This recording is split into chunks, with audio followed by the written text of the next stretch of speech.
Bueno, vamos a hacer una pequeña presentación. Iniciamos el ciclo de seminarios teóricos de los talleres de Tesina con la presentación de Franco Cometo acerca de inferencias estadísticas. ¿Mm? Que bueno, te doy la palabra. Bueno, bienvenidas. Eh, Antes de empezar, el tema de hoy es inferencia estadística, más precisamente pruebas de hipótesis, que es una de las técnicas que existen en la inferencia.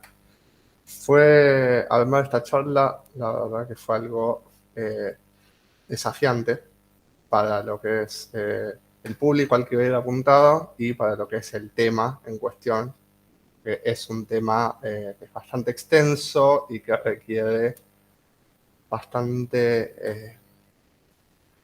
temas previos, que bueno, ya vamos a trabajar un poquito en la presentación, teoría de probabilidades, por ejemplo, que son fundamentos que usa la inferencia y bueno, traté de adaptarlo como algo introductorio asumiendo que no hay ningún abordaje previo del tema y tratar de explicarlo desde cero.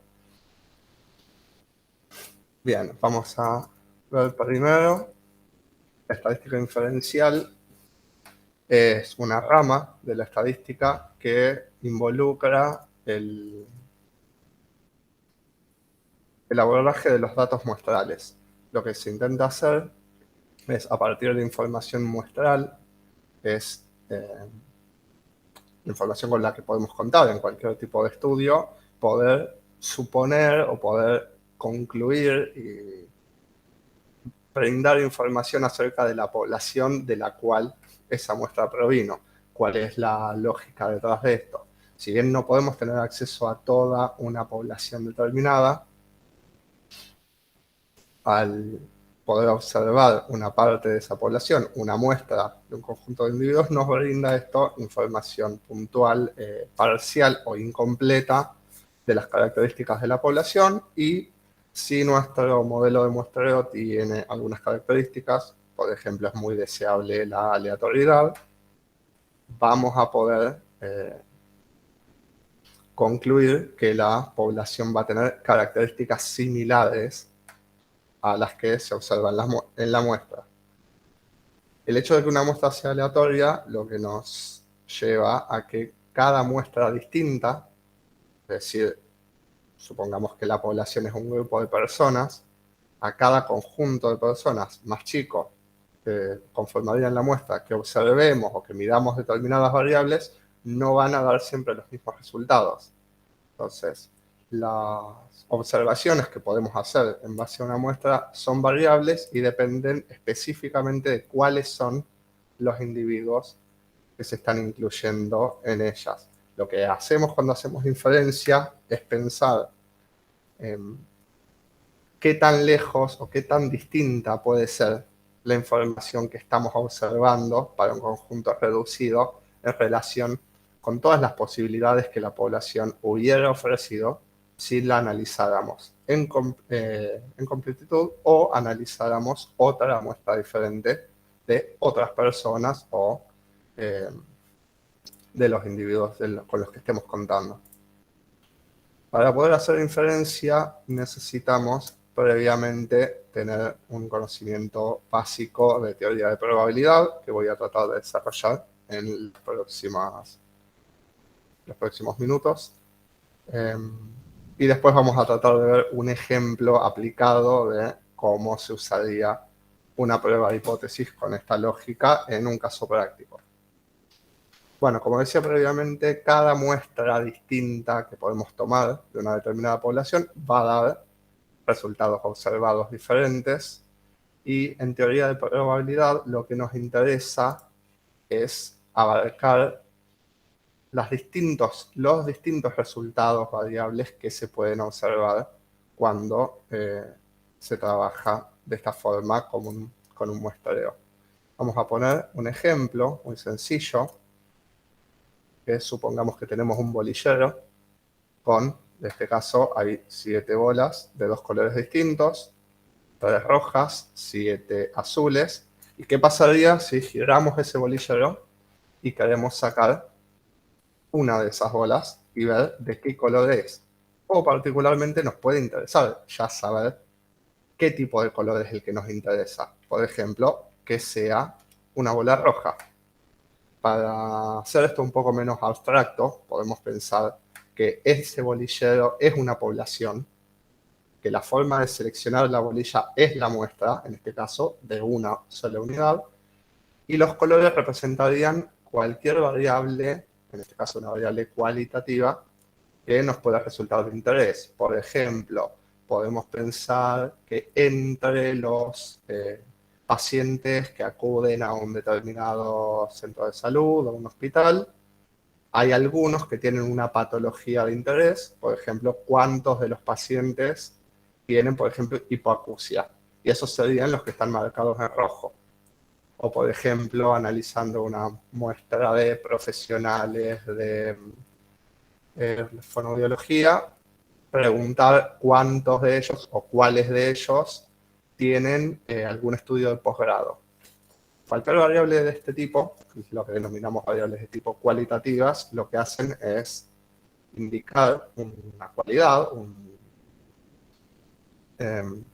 sí, una cualidad específica a los individuos, y en este caso los diferenciamos entre azules o rojos, siendo el rojo particularmente el que nos está resultando como variable de interés, sea el ejemplo de la hipoacusia, sea el ejemplo de que tengan posgrado o cualquier otra variable que se nos pueda ocurrir medir. Entonces, si la muestra se realiza de una manera completamente aleatoria, por eso dije antes que vamos a suponer que esto es un bolillero, en el cual cada una de las 10 bolillas tienen la misma probabilidad de ser seleccionada, nos preguntamos cuál va a ser la probabilidad de que al sacar uno de estos elementos del bolillero sea efectivamente roja o tenga la cualidad que nosotros estamos buscando. Bien, esto para un ejercicio tan sencillo como este, donde sacamos una sola bolilla, es muy sencillo. Lo que tenemos que hacer es la cantidad de bolillas que hay de un determinado color, en este caso el rojo, dividido la cantidad totales que hay, que son 10. Quiere decir que tenemos un 3 sobre 10, un 30% de probabilidad de obtener una bolilla roja seleccionando entre 10 individuos. Cuando complejizamos un poco más esto, podemos pensar, por ejemplo, qué pasa si queremos sacar dos bolillas simultáneamente de este bolillero. En este caso ya no tenemos el hecho de que una sea roja o sea azul, sino que tenemos dos bolillas independientes. Cada una puede ser de un color determinado. Pueden ser las dos azules, pueden ser las dos rojas, o puede ser una azul y una roja. Lo que podemos preguntar en este caso es cuántas son rojas de las dos que estamos seleccionando. En el caso anterior también podíamos hacerlo. En vez de preguntar, ¿es roja sí o no? Podríamos preguntar cuántas de las seleccionadas son rojas, y las respuestas eran ninguna o una, la única que había. En este caso, las alternativas de cuántas bolillas rojas tenemos seleccionadas en la muestra irían de 0, 1 o 2. Para poder pensar, como en el caso anterior, que dijimos que era la cantidad de bolillas disponibles de ese color dividido la cantidad total, al tener dos seleccionadas al mismo tiempo, lo que vamos a pensar no es en cada bolilla individualmente, sino en las combinaciones de dos que podemos formar a partir de esta población de 10. Esto es lo que en estadística denominamos todas las muestras posibles. Es decir, ¿de qué forma podemos sacar dos bolillas diferentes de este bolillero varias veces, repitiéndolo varias veces, y que nunca se repita el resultado? Y las vamos a ir contando. Podemos sacar una muestra y que nos toquen estas dos azules. Podemos sacar otra muestra distinta y que nos toquen estas dos azules. Y son personas distintas, pacientes distintos o profesionales distintos, o el ejemplo que estemos aplicando, pero siguen siendo dos azules. O pueden ser estas dos azules. Bien, si contáramos todas las combinaciones de dos bolillas azules de las 7 que hay, nos da 21 combinaciones distintas. Y lo mismo podríamos hacer con una azul y una roja o con dos rojas, lo que nos va a dar 21 maneras en las cuales podemos elegir una de esas azules con cada una de las rojas y cada una de las rojas, en primer lugar, con cada una de las otras. Bien, llegado a este punto, ahora sí estamos en condiciones de preguntar cuál es la probabilidad de obtener cada uno de estos resultados. Es decir, ninguna bolilla roja, una sola roja o las dos seleccionadas rojas. Y lo que vamos a hacer es dividir cada uno de esos resultados, 21 y 3, sobre las 45 que son las combinaciones posibles de bolillas sin importar el color. Sería la suma de esos tres números que habíamos visto. Bien, esto como una noción básica de cómo se trabaja en probabilidades, en este caso el hecho de hacer un muestreo sin reposición de una población finita en la cual, bueno, queremos buscar la probabilidad de que determinados individuos, en este caso determinadas bolillas con una cualidad específica, que sea roja, salgan seleccionadas en la muestra. Bien, en la práctica no vamos a trabajar con poblaciones tan sencillas como estas, así que vamos a complejizarlo una vez más. Supongamos que tenemos 100 bolillas esta vez y que la muestra está formada por 10 distintas. Y otra vez vamos a preguntar, ¿cuántas de ellas son rojas? El resultado lo hacemos de la misma forma que antes. Ninguna es roja porque nos salen 10 azules, una sola y 9 azules, 2 rojas y 8 azules, y así, o hasta el caso en el que las 10 sean rojas. Y nuevamente, si queremos preguntar cuál es la probabilidad de que eso suceda, podríamos contar uno por uno. Las 10 primeras azules o las 9 primeras azules con la número 11.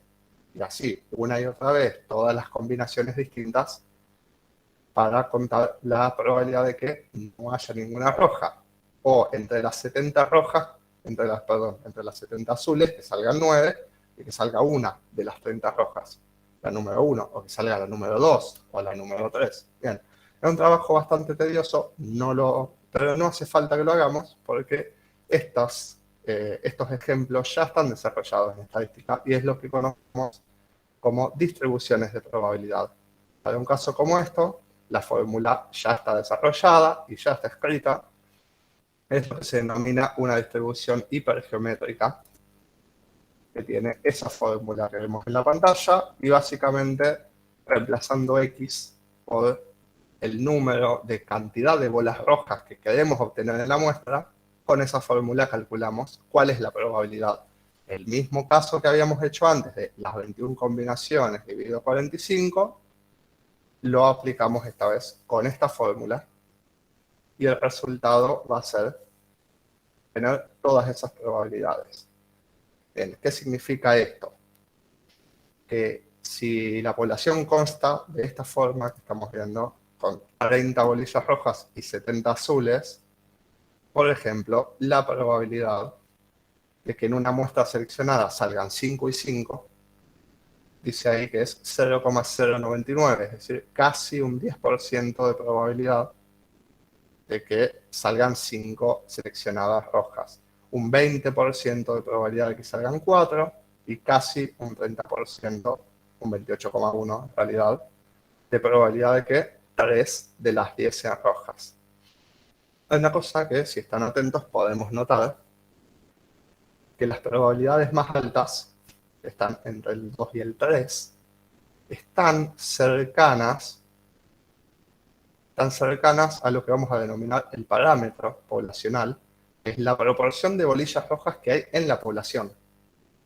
En una población como esta, donde hay un 30% de bolillas rojas, lo más probable, lo que más veces ocurriría, es que en la muestra también haya un 30% de bolillas rojas. Si la muestra es de 10, va a haber 2 o va a haber 3 bolillas rojas, capaz que hay 4, pero es muy poco probable que saquemos la muestra y haya 8 rojas y 2 azules. Como vemos ahí, la probabilidad es 0,0008, es muy baja, es algo que sería muy extraño que ocurra. ¿Puede ocurrir? Sí, pero es muy poco frecuente. Y en esto se va a basar a continuación la teoría de la inferencia. Ya que conocemos esta distribución hipergeométrica que nos dice qué tan probable es que a partir de una población de estas características, con estas bolillas, podamos obtener una muestra con una cantidad de bolillas rojas determinada, recordemos que esto lo podemos aplicar a un ejemplo, a cualquier variable, por ejemplo, entre 100 profesionales de fonoaudiología, ¿cuántos consideramos que tienen estudios de posgrado? Bueno, y podemos asumir o no que sea, como dice acá, el 30%.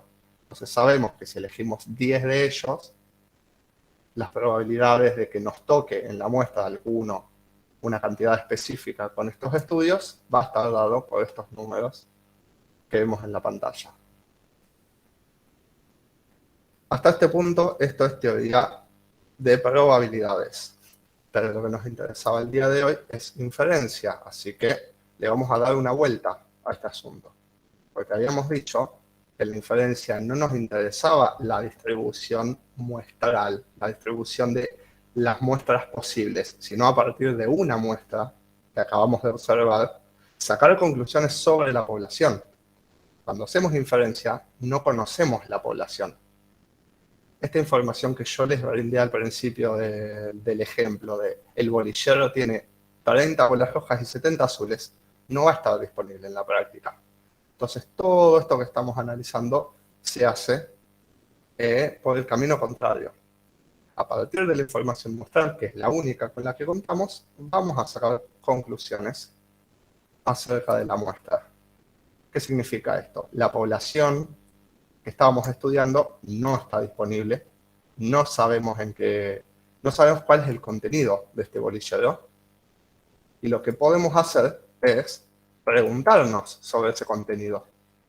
¿Este bolillero o esta población tendrá, por ejemplo, 30 bolillas rojas y 70 azules?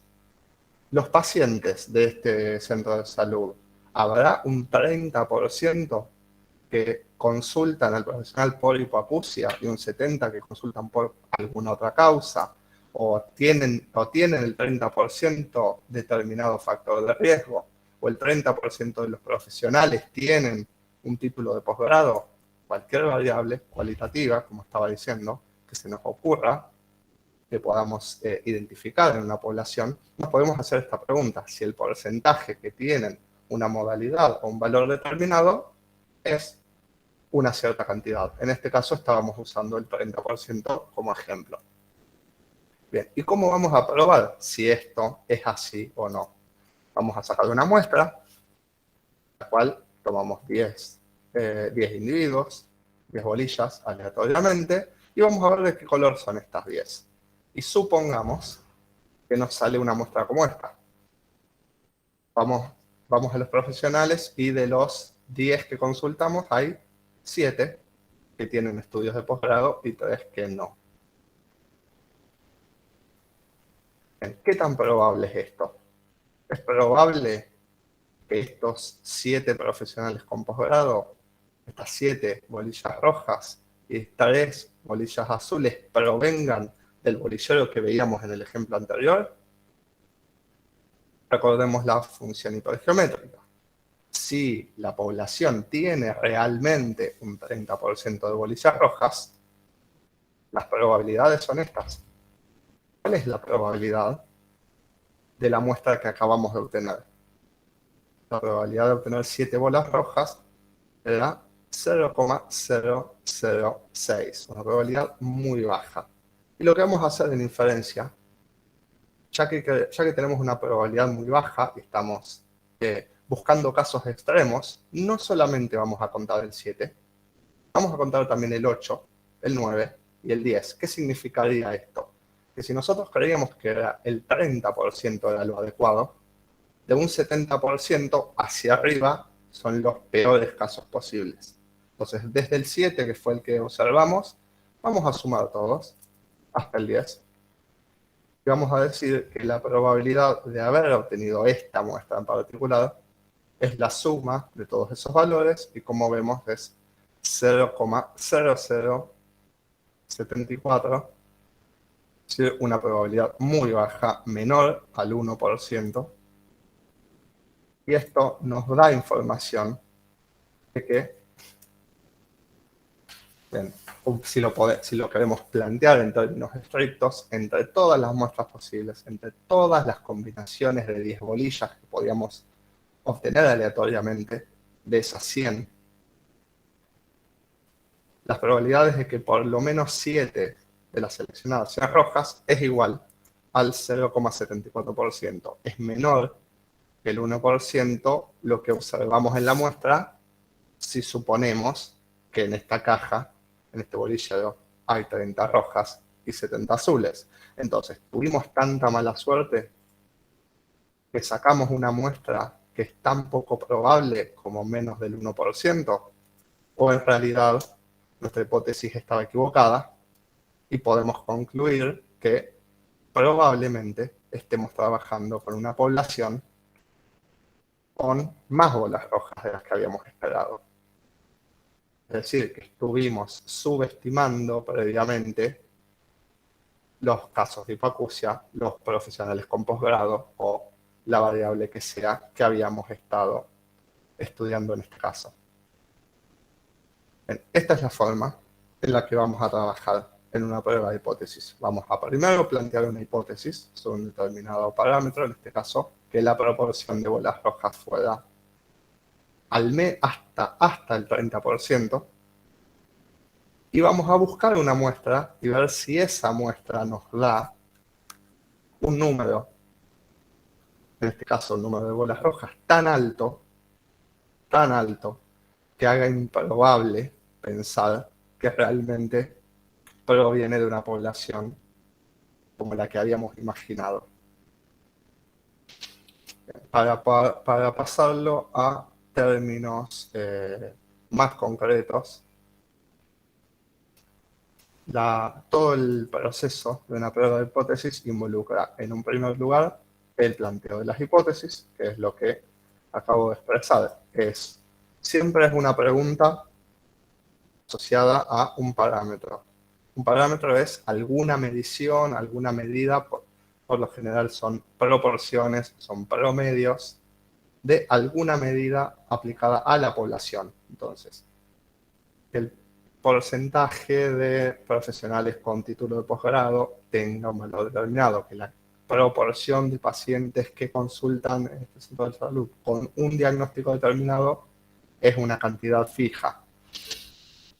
En la hipótesis tenemos dos hipótesis, ¿bien? Una que llamamos hipótesis nula y otra que llamamos hipótesis alternativa. Nuestra hipótesis nula, en el ejemplo que acabamos de ver, era que la cantidad, o la proporción en realidad, la proporción de bolas rojas de este bolillero era un 30%. O la podríamos interpretar como que no supera el 30%. Y hay una alternativa que por lo general es una sospecha que los investigadores tienen al momento de sacar la muestra y que justamente se está obteniendo esta muestra para verificar si eso es cierto, que en nuestro caso podría haber sido que la proporción de bolas rojas era más alta que 30. Entonces queremos confrontar estas dos visiones, que la proporción es de 30 o que la proporción es mayor que 30, y lo que vamos a hacer es asumir en un primer lugar que la hipótesis nula es cierta, lo que decíamos de que eran 30, vamos a asumir que es así, hasta que la evidencia nos muestre lo contrario. ¿Por qué estoy diciendo que vamos a asumir que la hipótesis nula es cierta? Porque si recuerdan, hace unos minutos, cuando daba el ejemplo de la función hipergeométrica por primera vez, yo dije que esa función depende de la cantidad de bolas rojas y de bolas azules que hay en la población. Y como en este caso no sabemos si eso es cierto, estamos asumiendo que es así. ¿Qué pasa? Si no asumimos que es un 30 y asumimos cualquier otro número, esa fórmula va a tener otros números y las probabilidades que estábamos sumando van a tener otros valores. Entonces necesitamos ese valor de referencia. Necesitamos asumir una proporción específica para usar a continuación esa fórmula. Bien, a continuación Una vez que tenemos las dos hipótesis que intentamos probar, se elige lo que se denomina estadística de prueba, la cual tiene una distribución muestral conocida, suponiendo que la hipótesis nula es cierta. Esta es la que acabamos de usar como hipergeométrica. En cualquier prueba de hipótesis va a suceder esto, se van a usar funciones de probabilidad diferentes. Por ejemplo, yo dije recién que una hipótesis nula podía, además de una proporción, hacer referencia a un promedio. ¿Bien? Es un caso un poco más complicado, pero se puede razonar de la misma forma que lo hicimos hoy. Imaginemos que el bolillero, en vez de tener bolas rojas y bolas azules, tiene números adentro. Y algunos son chicos, otros son más o menos, y otros son números grandes. Si sacamos una muestra de esos números, de 10 por ejemplo, en vez de contar cuántos son un número u otro, podemos calcular un promedio de esos 10. Bueno, eso también va a tener una función de probabilidad, va a tener, así como hicimos la hipergeométrica, para valores distintos de cantidad de bolas rojas, podemos buscar alguna función que se aplique para valores distintos de los promedios de las 10 observaciones realizadas y vamos a encontrar una que tenga las características y como se pide acá, que tenga esa distribución suponiendo que la hipótesis nula sea cierta, es decir, suponiendo que realmente la proporción es 30 o suponiendo que realmente el promedio es un número determinado. Lo siguiente que tenemos que hacer es definir lo que vamos a denominar nivel de significación, que siempre es un número muy chico. Habitualmente en la mayoría de los estudios se usan cualquiera de esas tres alternativas, 0,1, 0,05 y 0,01. Y en la teoría se interpreta este nivel de significación como la probabilidad de rechazar la hipótesis nula incorrectamente. Cuando di el ejemplo recién de decir, bueno, supongamos que sacamos 10 bolillas y nos tocan 7 rojas. Yo dije, ¿por qué puede haber pasado esto? ¿Por mala suerte? Y sí, puede haber pasado por mala suerte. Puede ser que realmente la población tenga un 30% de bolas rojas y cuando elegimos 10, justo tocaron 7. Puede pasar, la probabilidad es muy baja y siempre que hagamos una prueba de hipótesis tenemos que asumir un riesgo de que eso pase. El riesgo al cual estamos dispuestos a tomar para tomar esa decisión equivocadamente es lo que denominamos alfa, nivel de significación. Y por último, vamos a tomar la muestra, vamos a evaluar las mediciones en función de la distribución muestral que conocíamos y vamos a rechazar la hipótesis alfa si la probabilidad de los valores observados es más chica que ese alfa, que es el riesgo que estamos asumiendo. ¿Qué pasó en el ejemplo del bolillero? Dijimos, es menos del 1% probable que hayan salido estas 7 bolas rojas. Si yo hubiera elegido un 1% como alfa, hubiera dicho, la decisión que tomo es que la hipótesis está equivocada. Hay menos del 1% de probabilidad de que la hipótesis sea cierta y yo haya encontrado esta muestra. Entonces, para tomar una decisión, lo que hacemos es eso, observar los valores de las variables en la muestra y ver cuál es la distribución que tienen esos valores en el caso en que se cumpliera la hipótesis que estábamos asumiendo originalmente, y si la probabilidad de que eso ocurra es muy baja y es más chica que un número que fijamos de antemano, como 0,05 o 0,01, vamos a rechazar la hipótesis 1 y concluir, por ejemplo, que la cantidad de profesionales con títulos de posgrado era más alta que el 30%, o la cantidad de pacientes con hipoacusia, o el ejemplo que hayamos estado trabajando.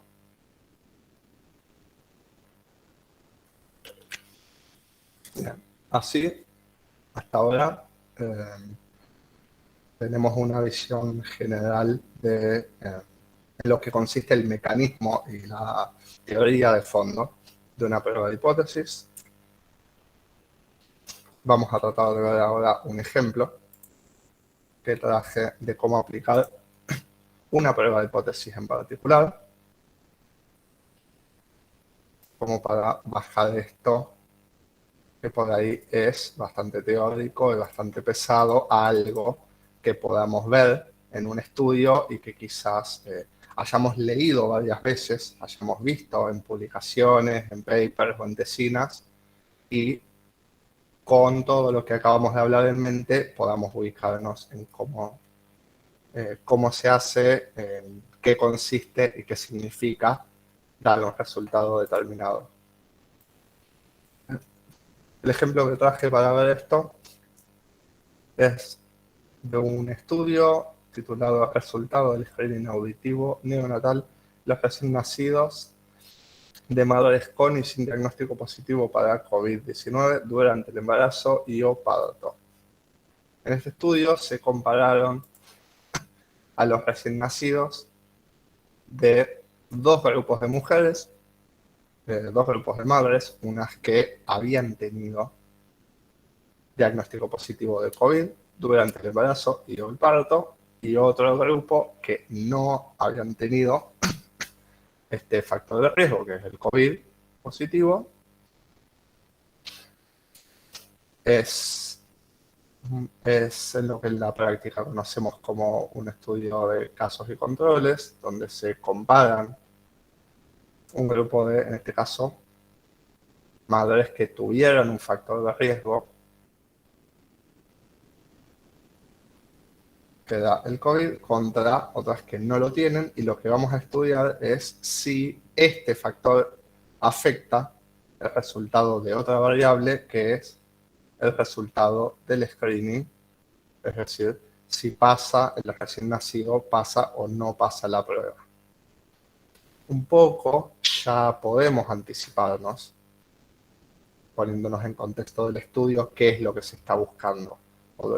Podrían pensar las personas involucradas en este estudio que si interesa medir esto es porque posiblemente el diagnóstico de COVID haga que haya una probabilidad más alta de que los recién nacidos no pasen el test de screening que la que tienen los recién nacidos cuando la madre no tuvo el diagnóstico positivo de COVID. Entonces, lo que estamos tratando de hacer es, como decía antes, una generalización o una conclusión acerca de un parámetro poblacional, que en este caso es la proporción de recién nacidos que no pasan la prueba de screening, según si tenían o no tenían COVID las madres durante el embarazo y el parto.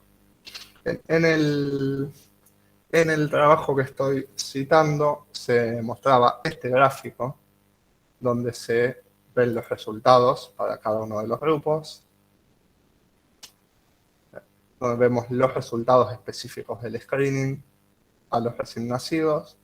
Vemos que en el grupo con COVID hay 29 recién nacidos que pasaron la prueba de screening y 21 que no la pasaron, y del grupo de madres sin COVID, 43 pasaron la prueba y 7 no la pasaron. A simple vista, el gráfico ya marca una tendencia de que es bastante más alta la proporción de recién nacidos que no pasaron la prueba en el grupo en el que las madres habían tenido el diagnóstico de COVID. Esto se ve a simple vista en el gráfico, lo podríamos comentar mediante un análisis descriptivo, pero para ponerle un poco más de aporte técnico al estudio, podríamos haber hecho una prueba de hipótesis para confirmar si estas variaciones que vemos, entre ese 21 que no pasan y 7 que no pasan en el otro grupo, si estas diferencias realmente son significativas o están dadas porque justo en la muestra nos tocaron, como decía antes, las 7 bolillas rojas. Para poder hacer esto, vamos a reemplazar el gráfico con una tabla donde se muestran los mismos valores. Si los leemos por las columnas, vamos a ver que las primeras 4 celdas tienen los mismos valores. Franco, Sí, perdón, ¿te puedo hacer una pregunta o preferís que sí, la hagamos? sí, dale. Yo digo, para ir aclarando las cosas y también para ver si yo voy razonándolo bien. Lo que nosotros podemos hacer mediante esta prueba que vos vas a mostrar es ver si la diferencia entre los grupos es estadísticamente significativa o Sí. no.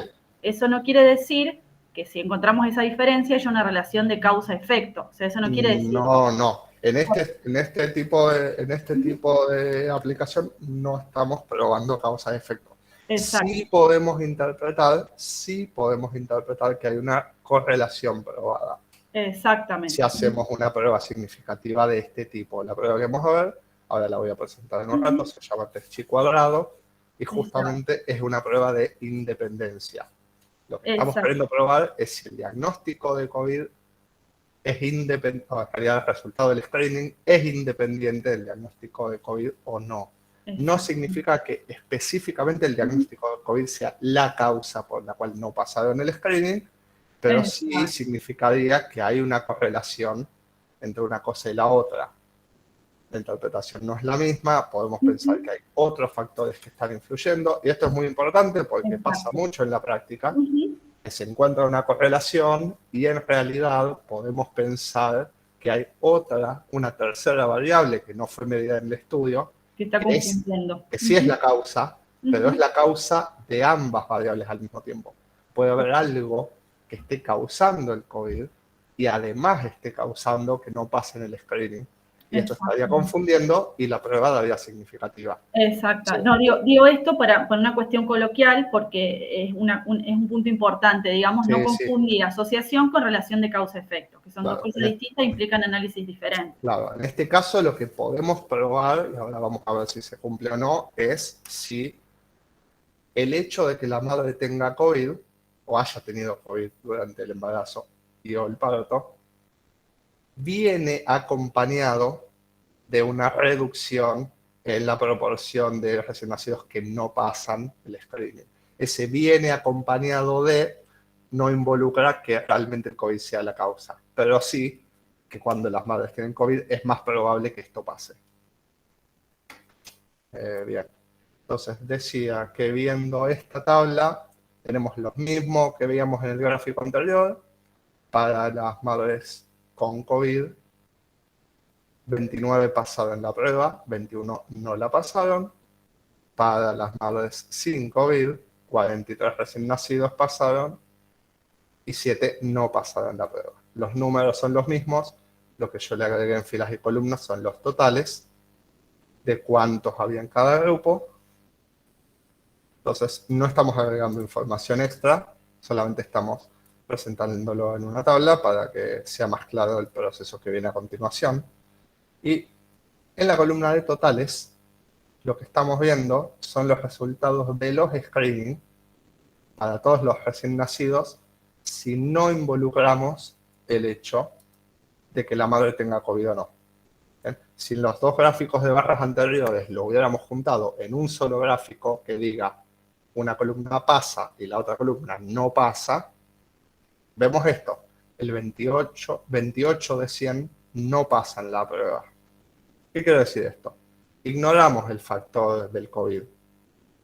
Ignoramos si las madres tuvieron no COVID.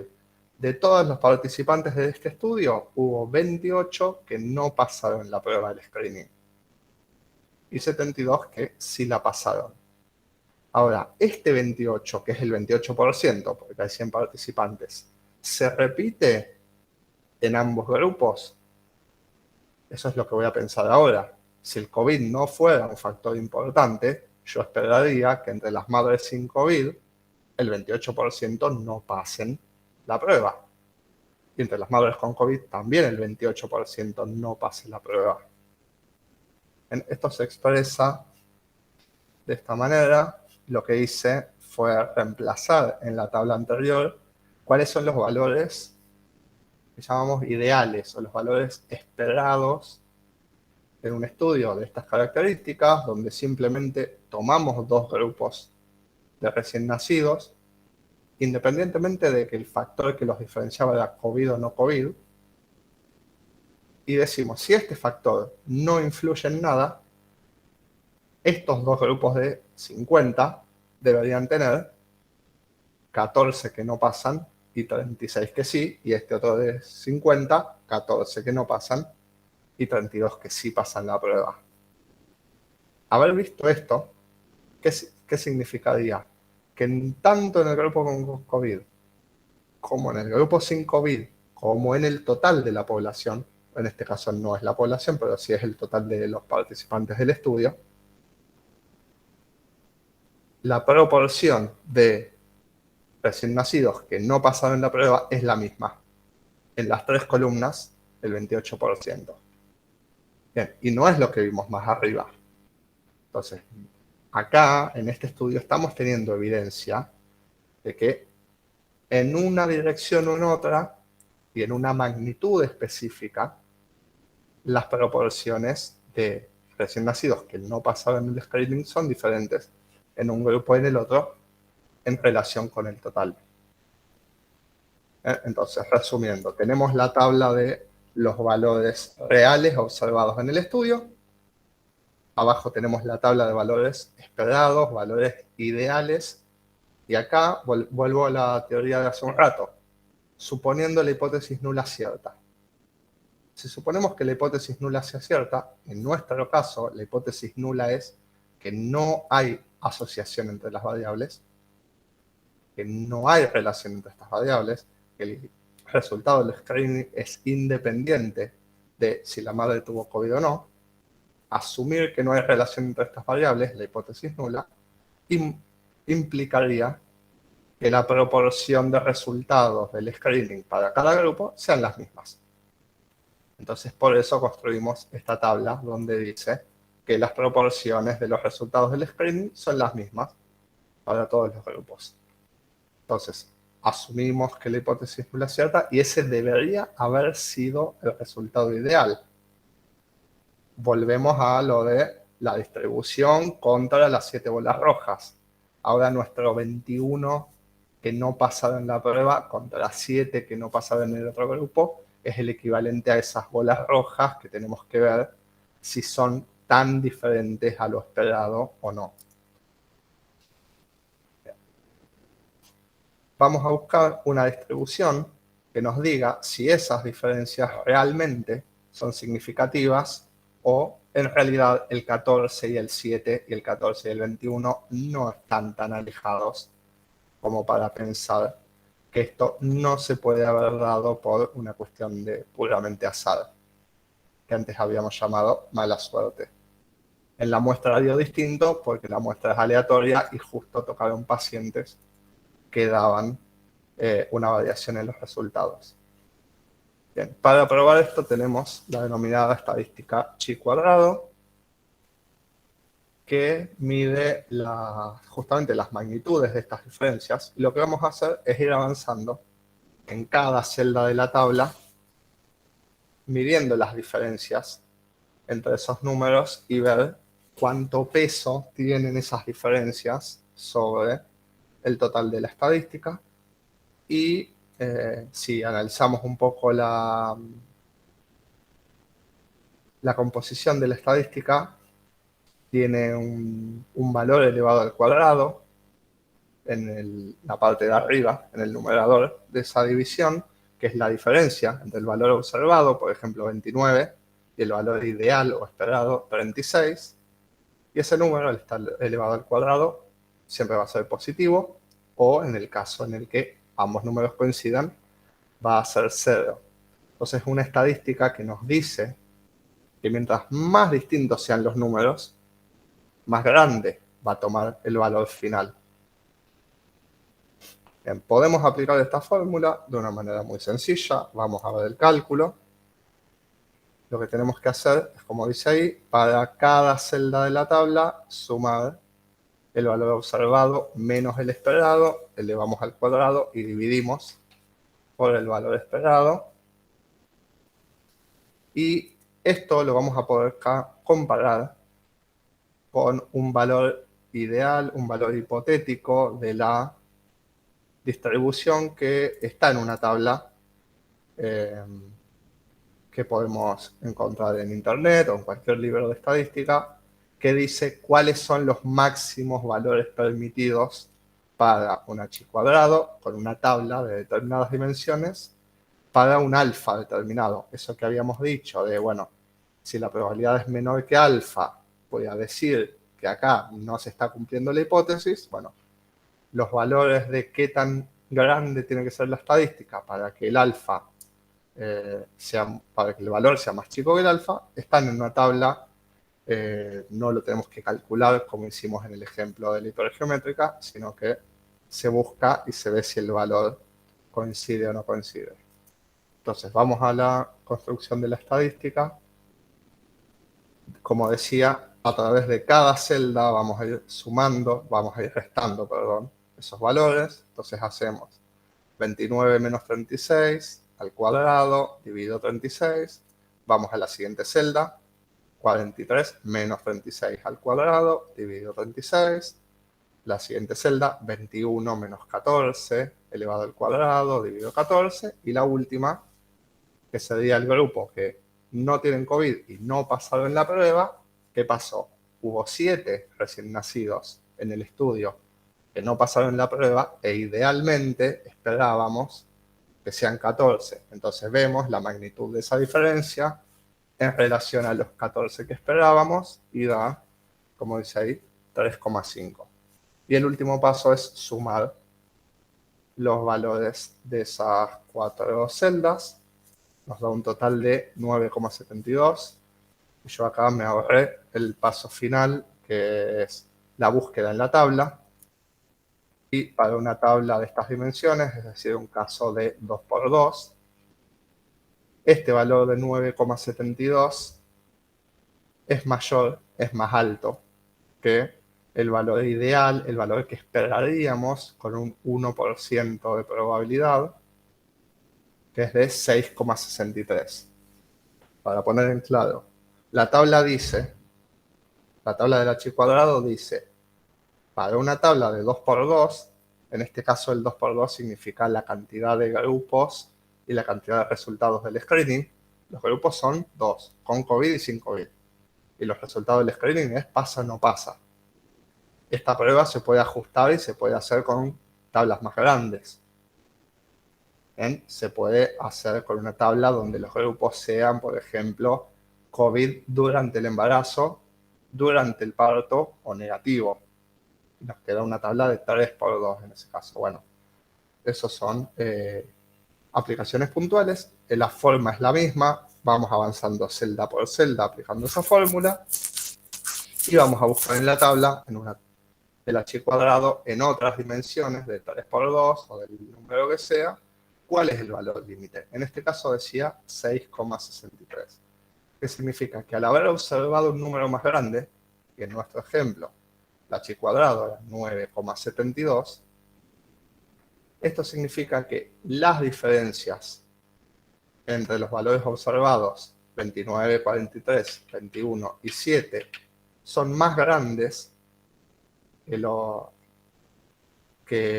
los valores ideales, que los valores esperados, esos que están marcados en rojo, son demasiado distintos como para pensar que la hipótesis realmente se esté cumpliendo y que las proporciones sean las mismas, 28% en un grupo que en el otro. Entonces, con un nivel de significación del 1%, que significa que hay una probabilidad aún del 1% de que esto se esté dando cumpliendo la hipótesis de independencia, vamos a concluir que esto es muy raro, que la evidencia de nuestro estudio y de la muestra que acabamos de analizar nos lleva a pensar que estas variables efectivamente están relacionadas y que un diagnóstico positivo de COVID durante el embarazo o el parto viene acompañado de una proporción más alta de recién nacidos que no pasan el screening o bien de una probabilidad de pasar el screening más baja para estos recién nacidos.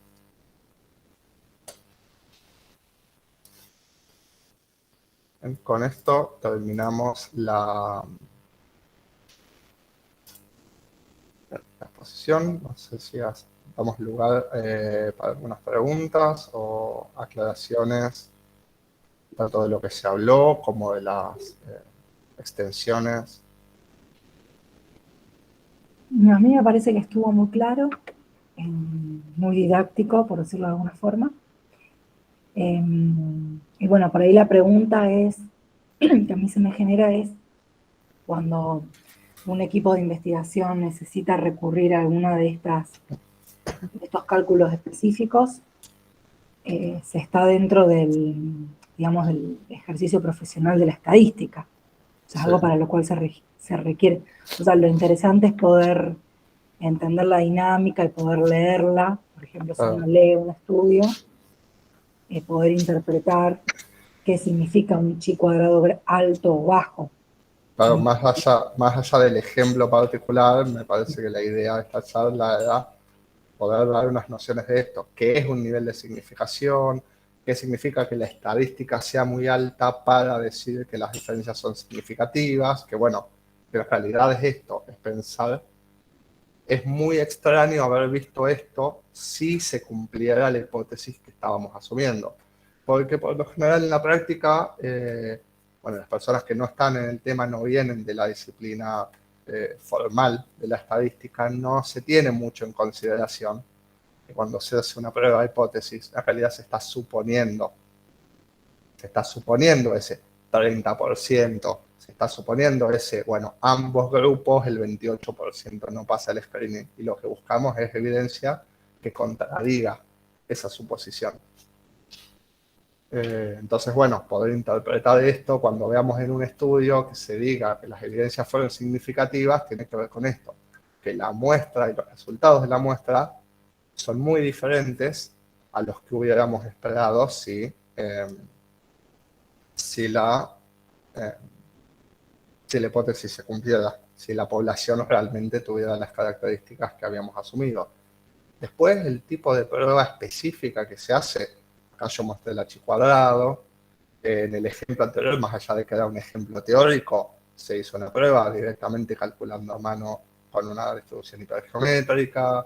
Bueno, hay millones de pruebas para comparar valores de una media. Se usa la prueba normal, la prueba T-Student, para comparar variancias, se usa el FDSNedecor. Entonces, cada una tiene su distribución con sus valores límite, como recién del H cuadrado, que dije que está en una tabla, en cualquier libro o en internet se encuentra cuáles son los valores para los cuales una diferencia es o no es significativa, pero más allá de la prueba específica que se está haciendo, siempre la lógica es la misma.